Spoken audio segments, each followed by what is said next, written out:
The recently held Grand Berbice Exposition 2017 was deemed a huge success, with over 100 exhibitors from corporate entities, government ministries, and small business operators showcasing their products and services. The expo opened on Friday, October 6 at the Albion Community Development Centre in Quarantine Berbice under the theme Ensuring Food Security and Economic Growth Through Agricultural Development. Minister of Business Dominic Gaskin reminded Berbicians that the government has not forgotten them. This region was allocated over $500 million in this year's budget, more than any other region. Our government recognizes the potential of Berbice, and we know that Berbice has more to offer Guyanese than just brown sugar. And I know that Berbice recognizes this too.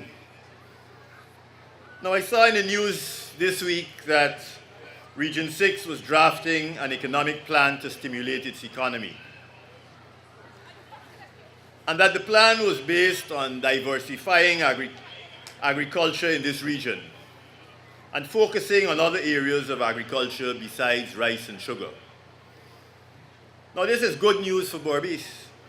Investors will be more willing to invest in Berbice if there is a plan that shows where Berbice is heading.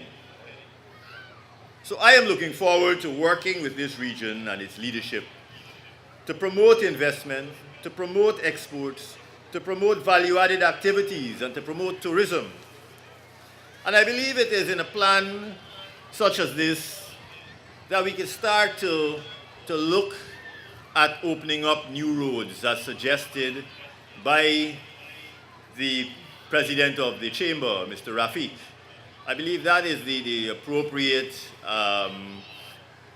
place for such a discussion to be initiated.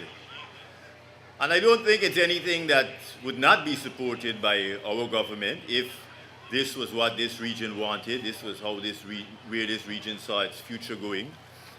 So I would strongly recommend that when developing an economic plan for Region 6, that we start considering opening up new areas for development. But agriculture has always been and will continue to be a key industry and a driver of economic growth in Guyana. And this region is one of the most productive agricultural regions in Guyana. It is one of our biggest regions, 47,000 square kilometers. That's 1/5 of the total size of Guyana. 9 times bigger than Trinidad and Tobago. Now, you might not be as big as Region 9, but you're big. And when it comes to agriculture, big is good, because it means that you can produce more and therefore export more. Because we cannot develop our economy by producing only for local markets. We have to expand into markets outside of Guyana once our small domestic market is saturated. As a country, we must also ensure our own food security, or we could find ourselves with an even bigger food importation bill. And the food that is locally produced is likely to be healthier than imported foods. And therefore, we're getting both economic benefits and health benefits from feeding ourselves. Regional Chairman David Armagon described the theme as relevant since Berbice economic development can be boosted by agriculture. We have a comparative advantage in agriculture. We have fertile lands, we have fresh water, and we have people who are desirous of tilting the land. So we have those 3 important factors which are necessary for agricultural development. But our agriculture in this region is very sporadic, unplanned, and sometimes in disarray. We need in this region to arrive at an agricultural development plan which the region has now put together many stakeholders within the region to come up with an agricultural development plan, which we will approach central government to assist with in its implementation. Because we will have to ensure that we continue to grow food not only for the people of this region, but the people of Guyana and perhaps outside of Guyana.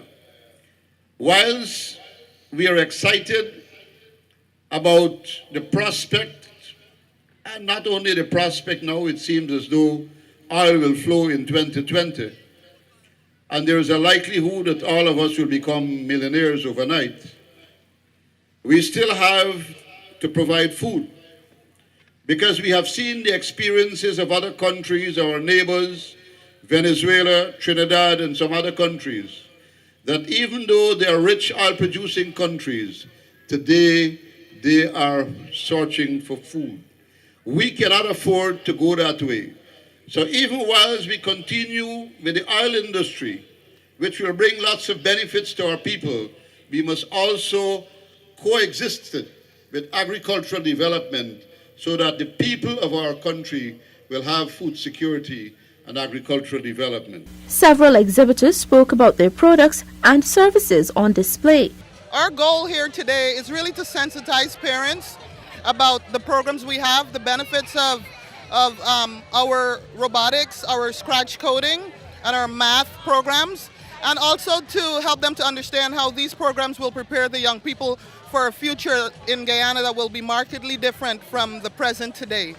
So Guyana in the future is going to be a country that will depend on robotics in oil and gas, will depend on probably robotics in agriculture and entertainment, in technology, in every space you can think about, medicine, education. So we want our young people to be prepared so that they're the ones taking advantage of the opportunities, because if they're not prepared today, then people will come in from other parts of the world to take those opportunities here. Many patrons said they were impressed with the event. We have some new items such as snacks. We're into Chief, and we are into food drink. We have our Lasco food drink. We also have, Golden Brand, a whole lot of new items that we have introduced to our portfolio at Ansa MCAL. So, we just want persons to get familiar, because, when you go to the supermarket, you go to the shop, you might see these items and you're like, I don't know who is a distributor for these products, and then, hey, it's Ansa MCAL. Our products that we have here displays all Namilco brands of products. Namilco bringing the finest brands of flour to your home and in your kitchen, from the supermarket to the home.